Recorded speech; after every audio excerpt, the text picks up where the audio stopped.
নমস্কার বন্ধুরা, কেমন আছেন আপনারা? আশা করি আপনারা সবাই ভালো আছেন, সুস্থ আছেন। আমি আজকে আবার আমার নতুন একটি ব্লগ নিয়ে আপনাদের সামনে এসে গেলাম।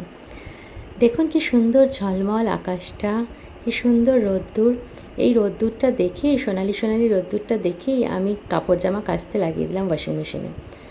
তারপর দেখলাম এখানে মা চা বসিয়ে দিয়েছে। আমি জানেন লাল চা খাই, দুধ চা খাই না। তাই জন্য খুব ভাল লাগে এর গন্ধটা, এমনিতে আমার খুব ভাল লাগে এই চাটা, দুধ চা, তারপরে ওই তন্দুরি চা যেটা বলে, সেটা বেশ সুন্দর লাগে গন্ধ। তাই আমি দাঁড়িয়ে দাঁড়িয়ে মায়ের পাশে দাঁড়িয়ে দাঁড়িয়ে গন্ধটা নিচ্ছি। মা তাই বলছে, ঠিক আছে এটাই করো, আর কি করবে, দুধের স্বাদ ঘোলে মেটানোর কাজ হচ্ছে। এ বাবলসটা উঠছে, কি ভালো লাগে, মনে হয় ছেঁকে একটুখানি খাই, কিন্তু পারি না, আমার ল্যাকটোজ ইনটলারেন্ট, ওই জন্য। হাজব্যান্ডকে চায় দিয়ে দিলাম, ও সুন্দর করে বসে বসে খাচ্ছে। আমি তার মাঝখানে ছেলেকে ফ্রেশন আপ করে দিয়ে তারপরে খাওয়াতে বসিয়ে দিলাম সকালের ব্রেকফাস্ট। ও খাচ্ছে আর একটু একটু করে খেলছে। কাশিটা এখনও ঠিক হয়নি।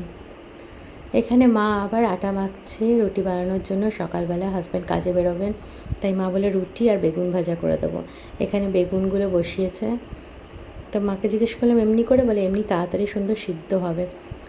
হয়ে গেল মায়ের রুটি আর বেগুন ভাজা। আমি এসে হাজব্যান্ডকে দেবো বলে ওকে ডাকছি, ও রেডি হয়ে গেল, ওকে দিয়ে দিলাম বেগুন ভাজা রুটি। ও বেগুন ভাজা রুটি খেয়ে নিচ্ছে, ওর খুব ভালো লাগে বেগুন ভাজা রুটি। আমরা বেসিক্যালি না শীতকালে খুব বেগুন ভাজা রুটি খাই, বেগুন পোড়া আর বেগুন ভাজা রুটি, তখন বেগুনগুলো ওঠে। এবারে হাজব্যান্ড চলে যাবে কাজে। বাড়ি থেকে বেরোনোর আগে ঠাকুরকে প্রণাম করে, গুরুজনদের প্রণাম করে বেরোয়, যেটা আমার ছেলেও শিখেছে। আর এখন একটি ছোট্ট মানুষ আমাদের জীবনে আছে, যাকে আদর করতে হয়, আদর করে নিয়ে যায়। দেখুন না, ঝাঁট দেবে, সে ঝাঁটা নিচ্ছে, এই বাবার আদর খেয়ে নিচ্ছে।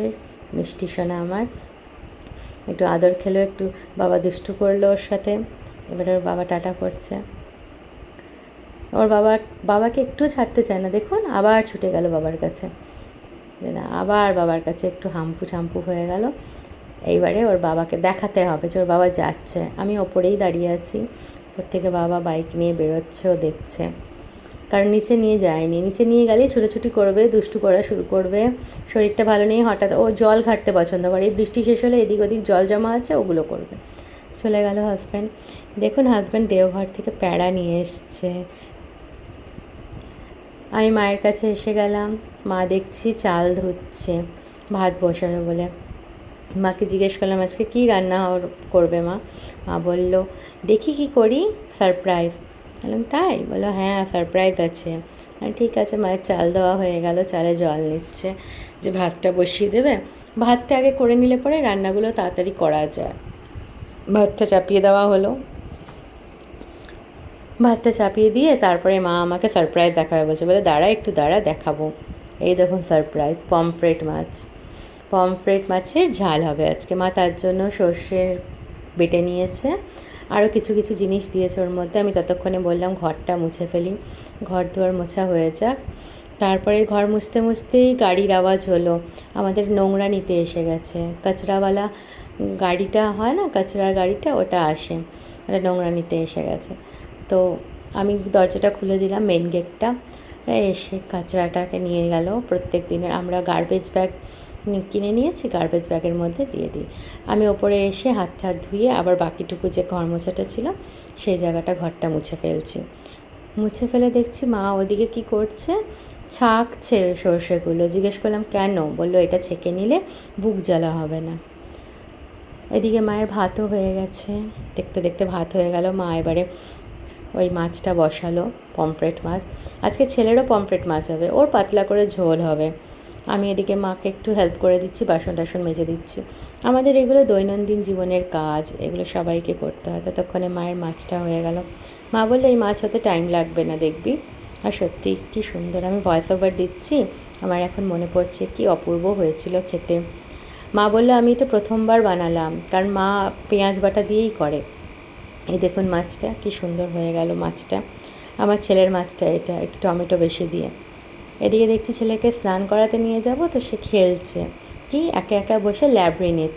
ওই যে হয় না ল্যাব্রিনিথ, মানে ছোটো ছোটো গুটি গুটি গুটি থাওয়া থাকে, এক একটা ঘরে ঢুকাতে হয়, অনেকগুলো বলস থাকে, ওইগুলো খেলছে। একটা ফিশ আছে, ফিশটার মধ্যে ফিশের পেটটার মধ্যে ওই বলসগুলোকে ঢুকাতে হয়। ব্লু কালারে ব্লু, রেডে রেড, এই যে দেখুন, গ্রিনে গ্রিন, ইয়েলোতে ইয়েলো, পুরোটা ঢুকিয়ে নিয়েও আমাকে দেখাবে। ও এগুলো বসে বসে খেলছে। আর হাতে যে পেনটা, ওটা ম্যাগনেটিক পেন, ওটার সাহায্যে ওটা কিনে, ওই যে কী খুশি দেখিয়ে দিল। ততক্ষণে ছেলেকে স্নান করে নিয়েছি। আমি ফ্রেশ হয়ে এসে আমাদের যেটা বাঙালি ধর্ম, হিন্দু ধর্মের যেটা হচ্ছে সিঁদুর পরা, সিঁদুর টিঁদুর পরে নিলাম, নিজের শাখা নোয়াতে লাগিয়ে নিলাম, শাখা পলা নোয়াতে, স্বামীর মঙ্গলের জন্য। এরপরে আমি এসে গেলাম ওকে ভাত খাওয়াতে। সুন্দর করে ভাত মেখে নিচ্ছি। ও মাছ খেতে খুব ভালোবাসে, মাছে ভাতে বাঙালি আমার ছেলে। মাছ হলে পরে আর কিচ্ছুটি দেখতে হবে না ওর, যত শরীর খারাপ থাকুক না কেন ওইটা, আর নয়তো একটুখানি ডাল ভাত, আলু সিদ্ধ, আলু ভাজা, এইটাই।